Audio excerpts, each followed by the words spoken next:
Hello everybody and welcome to Arifureta episode of 13. I was going to say 11, it's 13. Episode finale, season finale anime review. It's late, I'm tired. It's later than normal, I apologise. Yeah, season finale. It was, where do I start with Arifureta? It's, I'll do a big old bubble thing at the end. Bubble thing? They'll call it a bubble thing. I'll wrap up my thoughts to a little bow at the end of this episode bit. But yeah, Arifureta, it's been a journey. It's been an absolute journey. A journey that's not finished. They're making a season 2. I have many questions. Chief among which is how. Like, second is why. First question is how. Like, how did someone look at this first season and think, you know what we need? We need more of that. Can the second season be a reboot, but done good? Like, I'd be okay with that. But no, yeah, season 2 announced. Whoop-de-doo. You know, I'm not gonna. I'll watch it. I know I will. I don't even know. I'm not even gonna say I won't watch it. I'll watch it, and I'll complain about that too if it is anything like this one, which I'm willing to bet it is. So, hopefully. No. Maybe they won't try and cover as much. Maybe they would have learnt their lesson for the second season. But anyway, not here to talk about the second season. I'm going to talk about this season. We're going to go through the episode, then talk about it, and then talk about the series as a whole a bit. But anyway, let's get on with the episode.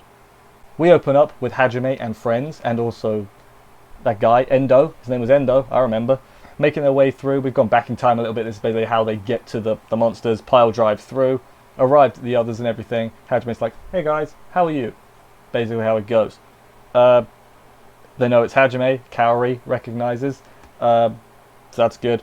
Hajime then spends like 5 minutes just wrecking some fools, and my notes say. He just Danteing around with 2 guns. That was cool.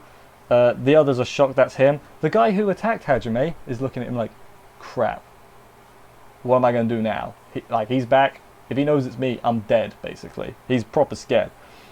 The rest of the party gets some too. The rest of the party, of course, being Yue, Shia, and the other one, Tio. I remember. Yeah, they kill a few things too. Hajime gets most of them though. Passes Shizuku a sword. Shizuku is notable for being the only one of the other classmates that's tolerable. So, good job, Shizuku. Gives her a fancy sword to use, and she kills a snake thing. Demon tries to run away. Hajime has none of that. Kaori gets annoyed when she hears the papa. She's a yandere, right? She's definitely a yandere. Like, she's giving me yandere vibes. So, Kaori, you're a bit scary, although being a yandere might make you more likable, so keep it up, I guess? I think keep it up is what I'm trying to say. The Hajime begins his interrogation, shoots out both her thighs because he's a badass boy, of course. Interrogates the demon. She's trying to get to the end of the labyrinth, says her lover is going to kill him at some point, and he's like, yeah, whatever, and then he kills her. Despite the pleas of the hero dickhead, is his name Koki? Or Coco? I think he's Koki. I don't remember though.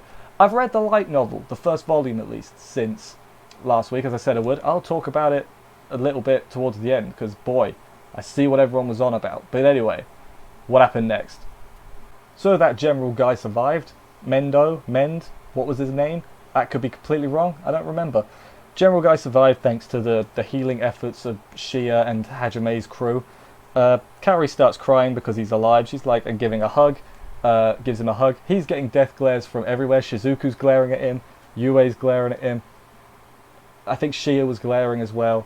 I think Mew was just confused. Was that her name? Mew? I've forgotten their names. Oh my god, I'm terrible. It's late, okay, I'll blame that. But yeah, then they begin the trek back. Hajime lectures the hero dick because he's like, you're not mad at me for killing her, you're mad at yourself because you couldn't kill her. And it's like, oof. Hajime hit him right in the truth hole right there.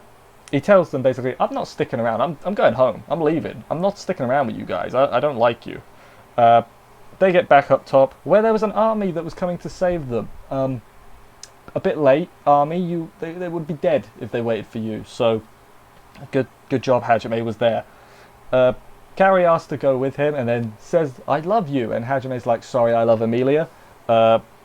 And then Yue's like, nah, she can come, it's fine.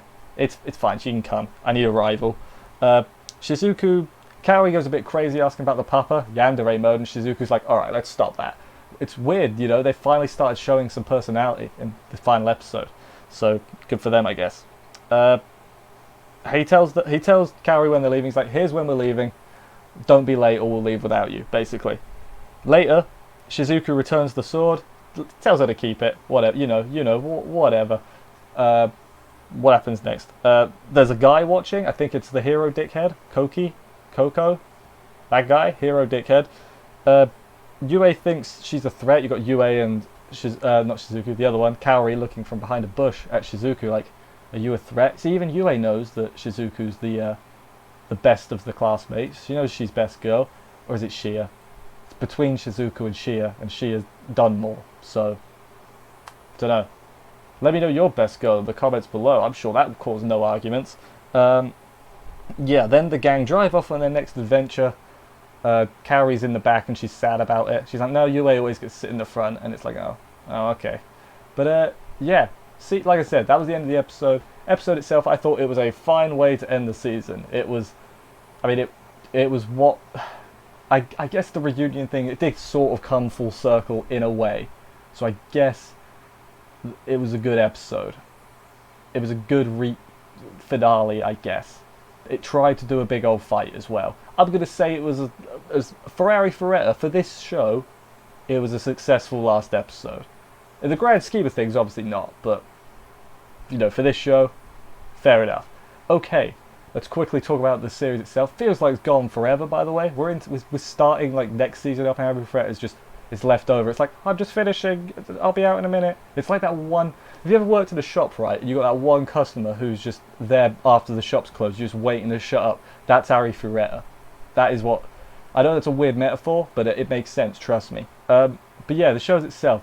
So as I said, I've read the light novel, now the first volume, and if I'm being completely honest, they probably could have done 12 episodes just from the first volume if they tried. Legit, they could have done that. And it wouldn't have been too outlandish. No, they should have done no more than 2, but they've done, because they're meaty. I thought they were going to be like, you know, regular length. They're like twice as long as I thought they'd be. So, yeah. But I'm not going to complain too much about how much it's cut and all that, because people have done that for ages. I don't need to add fuel to that fire. But yes, they cut a lot. Let's just leave it at that. Okay, but the series itself, I guess in a way, it did do its job, because it entertained me, as odd as that was, and it encouraged me to buy the light novels.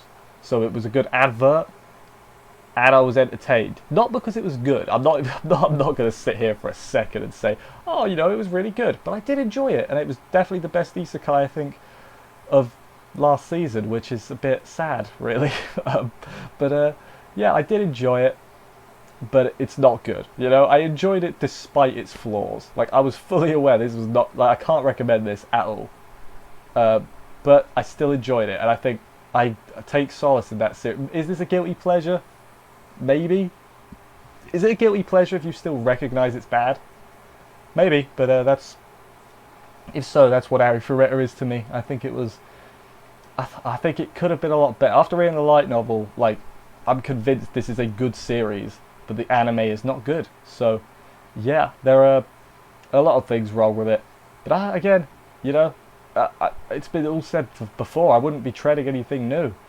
But yeah, it definitely kept me engaged and entertained, even if it was just because look at how dreadful that dragon is. Oh my god, he shoved a rod up its butt. You know, even that, it gave me something to talk about. And I was telling my friends, and they were like, "What?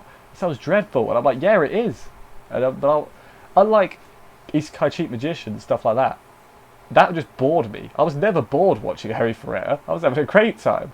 But yeah, I think I'll call this anime a failure, but in my head, it was a success, if that makes sense. It definitely wasn't. I mean, it's getting a season 2, so it must have done decent, like, viewing numbers, although a lot of viewing numbers doesn't equate quality. Doesn't matter. Anyway, thank you everybody for watching this review. I hope you enjoyed it. If you did, consider subscribing and stuff for more reviews. Check out while watching this season. Next season? It's this season now. This went on for a while. I can't think of anything else to say. I will see you in whatever you decide to watch next. And bye, guys.